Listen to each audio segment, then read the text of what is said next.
Moi, la seule chose qui m'importe quand je publie un livre, c'est de ne pas emmerder ceux qui vont le lire. Alors, c'est aussi simple que ça. Il y a tellement de choses à faire dans la vie que de lire un livre. Alors, moi, à chaque fois que quelqu'un tourne une page de mon livre, c'est qu'il a envie de continuer l'histoire, moi, c'est la seule chose qui m'intéresse comme écrivain. Alors, je travaille très fort pour que ça soit le plus simple et le plus agréable possible pour le lecteur. Et avec Après quel ça, titre précisément? après ça, si les gens réfléchissent ou moi, je pense que quand je vais au restaurant, j'aime bien manger. J'aime que ça goûte bon, j'aime que ça soit bien présenté et j'aime que ça soit nutritif aussi. Alors, la littérature, oui, je veux que ça soit bien écrit, je veux que ça soit agréable, mais oui, il faut que ça soit nutritif. Il faut qu'après avoir fermé le livre, on ait envie d'en parler, il faut qu'il nous habite, il peut peut-être même nous faire évoluer dans notre pensée. Mais je dirais qu'à la base, vraiment, c'est vraiment l'idée de rendre la lecture de mon livre intéressante. C'est ça l'idée. Super. Alors, c'est pas nécessairement répondre à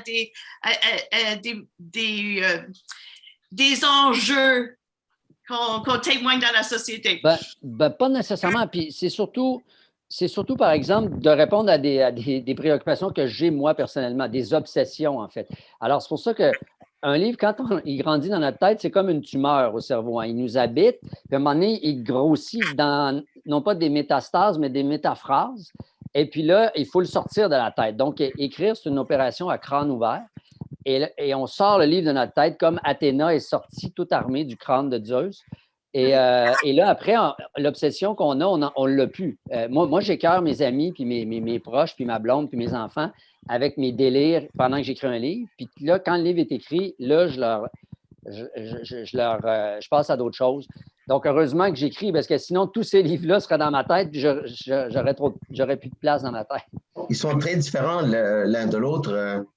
D'abord, Les Voies du chemin, c'est un récit qui m'amène sur le chemin de Compostelle. Donc, c'est un chemin de pèlerinage au nord de l'Espagne, où j'ai été il y a quelques années déjà. Et dans le temps, j'avais écrit un premier récit qui s'appelait J'ai marché sur les étoiles, 7 leçons apprises, un grand titre sur le chemin de Compostelle.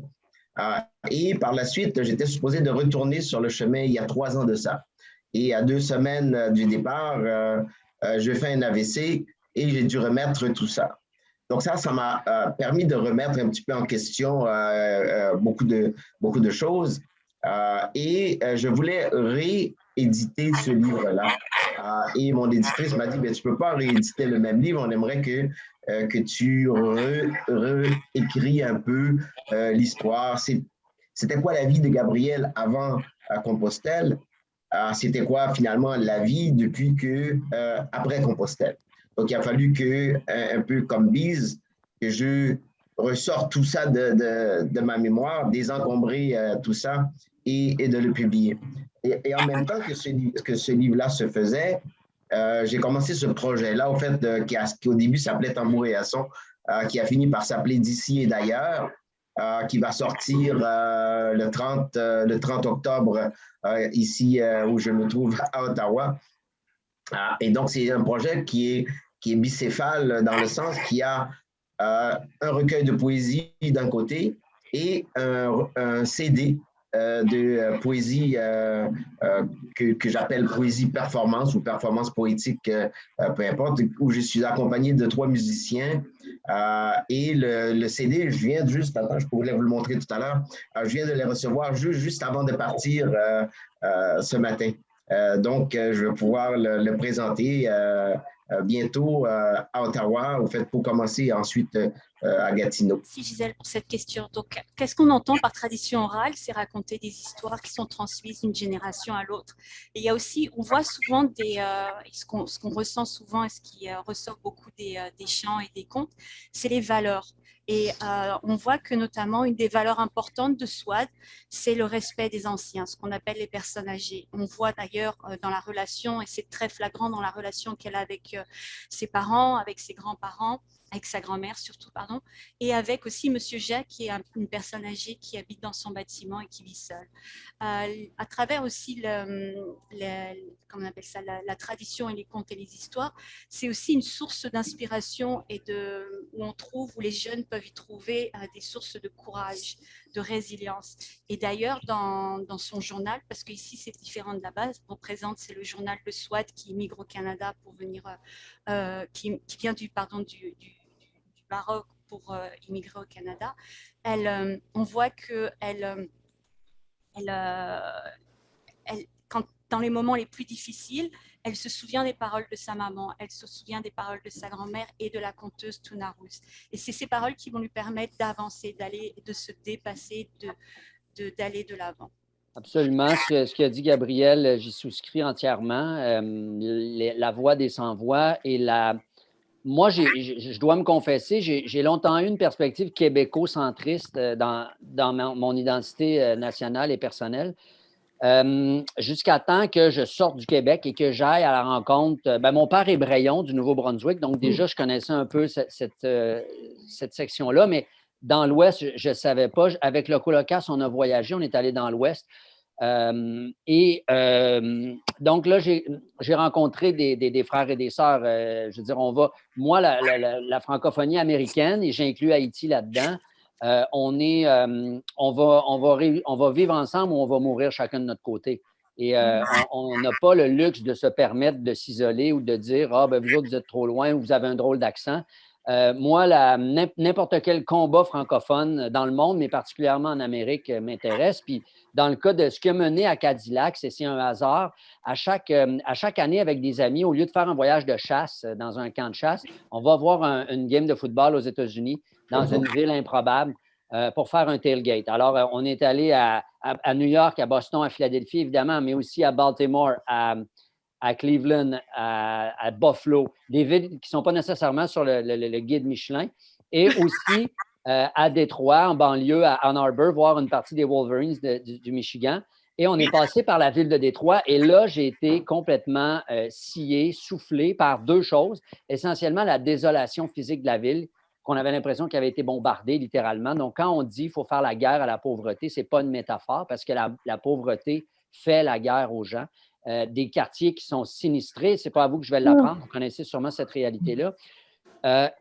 Donc, qu'est-ce qui s'était passé historiquement pour qu'on passe d'une des plus belles villes au monde en 1920 à une ville qui est complètement une des plus pauvres d'Amérique? On n'a pas l'impression qu'on est dans le pays le plus riche d'Amérique quand on va à Détroit. Il y a une analogie quand même entre les deux, parce qu'on part toujours à partir d'une page blanche.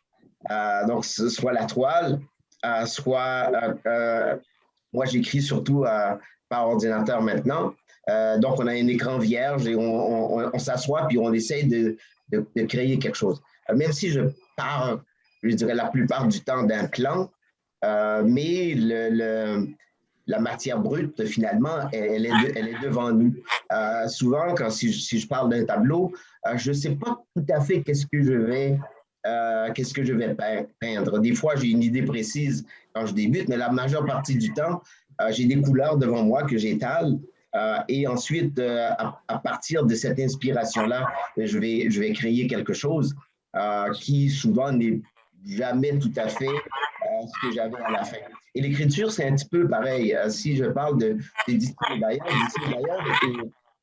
est parti d'une série de poèmes que j'avais déjà soit commencé à écrire ou que j'avais écrit, mais qui ne faisaient pas partie d'un recueil. Tambour et Asson, c'était un recueil en soi que j'avais commencé, mais que je n'avais jamais publié. Donc, quand j'ai commencé à travailler sur cette idée-là, d'écrire, de transposer, si vous voulez, les poèmes en performance, ce que je voulais essayer de faire, c'est un petit peu comme on mentionnait tout à l'heure, c'est de sortir de la poésie finalement du livre pour le rendre vraiment sa nature dans son oralité. Et évidemment, c'est de là qu'on rejoint ce que Naïma disait, parce qu'on a quand même ça a ce désir de transmission de la parole. D'abord, le mot m'habite tout le temps. Ils sont toujours quelque part dans ma tête. Je suis toujours en train de penser à un projet, de penser à un livre, de penser à un texte, ce qui fait qu'on n'arrête jamais finalement de créer quelque part. Alors, ce que j'ai à cœur, en fait, quand je rencontre des jeunes, c'est de pouvoir leur transmettre mon goût pour la lecture et l'écriture. Et on sait qu'il y a des bienfaits de lire à tout âge et encore plus quand on est jeune. On sait que, par exemple, ça développe la réflexion, on a un meilleur sens de l'orthographe, ça développe la créativité. Ça, c'est des choses qui sont sues. Et ce sont des qualités qui peuvent aider, surtout pour les jeunes, à long terme dans la vie. Ce que moi, je suis certaine et convaincue aussi, c'est que la lecture permet de l'empathie. Donc, c'est-à-dire que lorsqu'on on lit un livre et y a un personnage et ça nous permet en fait de mettre ce qu'on appelle, je vais reprendre un peu une expression, c'est de mettre ses pieds dans les chaussures de quelqu'un d'autre. Donc, quand on marche dans les chaussures de quelqu'un d'autre pendant plusieurs jours, on ouvre notre esprit, on a de l'empathie vis-à-vis de cette personne et ça fait partie de notre développement personnel.